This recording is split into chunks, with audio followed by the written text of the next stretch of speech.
my beloved Boss Mike Cervera.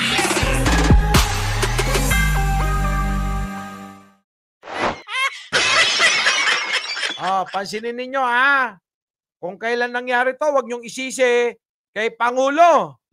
Kasi mga hinayupak na mga bobot tanga, lahat na lang ng sinisisi kay Pangulo. Yan. Ano sabi? In February 2019, sino ba presidente niyan? 2019. Di ba? Yan yun. Sige, tuloy mo na nga, Nancy. Ano naman ang kinalaman mo dyan? Ikinagulat naman ito ni Senator Nancy Binay na siyang dating chairperson ng Senate Committee on Accounts. Sa pahayag, nilinaw ng senadora na hindi kasama sa 8.9 billion pesos ang gastos para sa interior at fit-out ng gusali at hindi rin anya totoo na walang parking space ang bagong... Teka muna, so yung 8.9, structure pa lang pala yun. Anak ng pating. So, ibig sabihin, wala pa yung interior. Nako, Diyos ko po.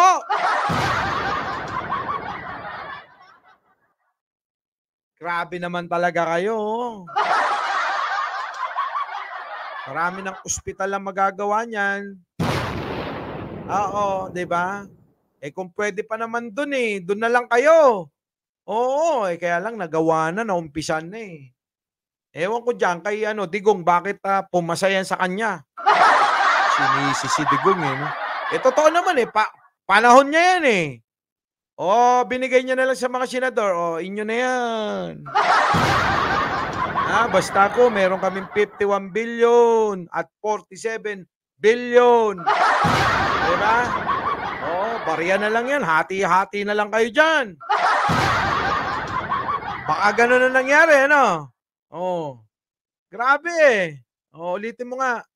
Malalaman nila kung gaano kalaki ang gastusin para sa magiging bagong opisina. Ikinagulat naman ito ni Senator Nancy Binay na siyang dating chairperson ng Senate Committee on Accounts. Sa pahayag, nilinaw ng senadora na hindi kasama sa 8.9 billion pesos ang gastos para sa interior at fit-out ng gusali at... Kita nyo, structure lang yun. Sana ako na lang gumawa.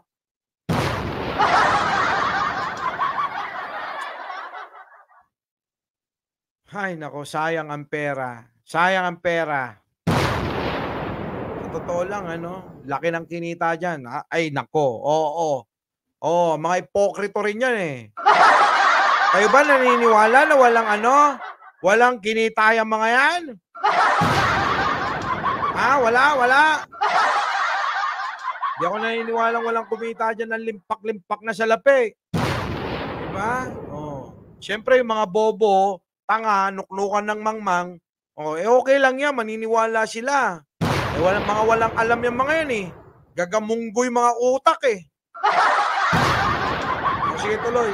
Hindi rin anya totoo na walang parking space ang bagong... Kahit pa may parking space yan! Ano naman kung wala, meron ganun din pa rin yung... Malaki pa rin yung gastos Diba? Okay, tuloy mo. Nancy, ano na? Senate building. Anya, mas mainam kung kinausap muna sila ni Senator Escudero para maliwanagan sa totoong impormasyon kaugnay ng konstruksyon ng bagong gusali ng Senado.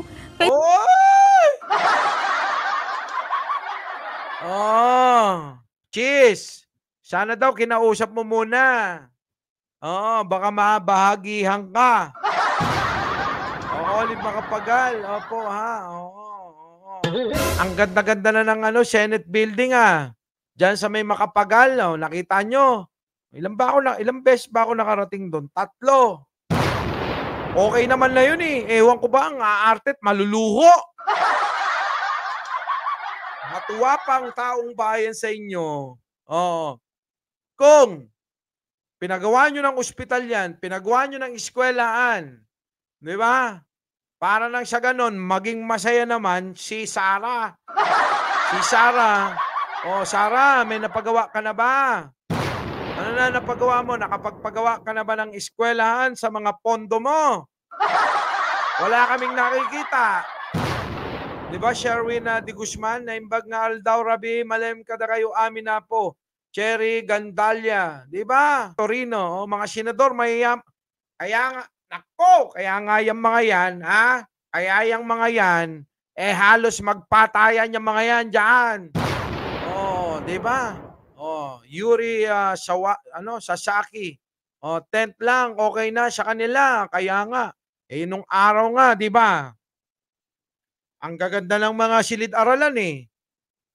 Oh, 'di ba? Namimili pa kayo ng katabi. Gusto nyo yung katabi nyo, yung crush nyo eh. 'Di ba? Oh, aagahan ng pasok para merong libreng note ribbon. Oo. Bakit ba hindi ibalik ni Pangulong Bongbong Marcos yun? Oh, gasolinan ata, Boss Mike, ang nagagawa ni Shara. Hoy! Hoy! Issue yan, Cristobal Cordero. O baka sabihin nyo, sa akin galing yan. Hindi sa akin galing yan, ha?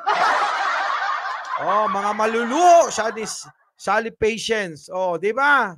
Oo, wala eh. Wala tayong magagawa. Talagang ganyan eh, no? Mga hinayupak na nilalang.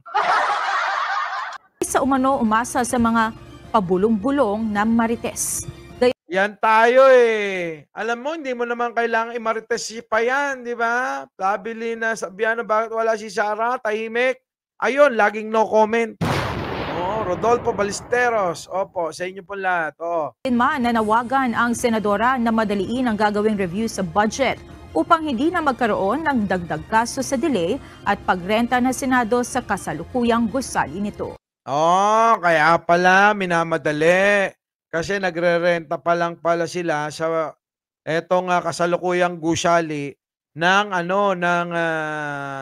mga senador natin. So ngayon atin na daw ito, kanila na yan. Kaya lang nga, hindi naman yun yung issue. Ang issue dito, bakit sobrang mahal? Bakit ganyang kalaki ang pondo niyan? Naloko na.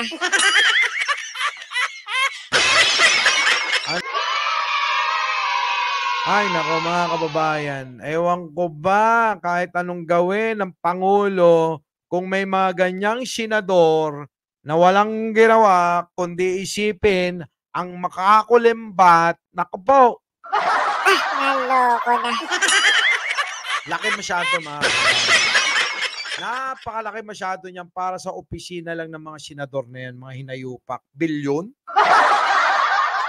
Diyos ko po. Nakakainis lang, oo.